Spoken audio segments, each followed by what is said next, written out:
பொறுப்பற்ற கேடுகட்ட மானங்கட்ட வாழ்க்கையால் இந்த பூமிக்கு ஏன் பாரமாக இருக்கிறீர்கள்?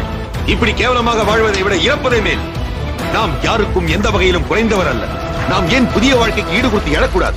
விழித்தெழுங்கள்.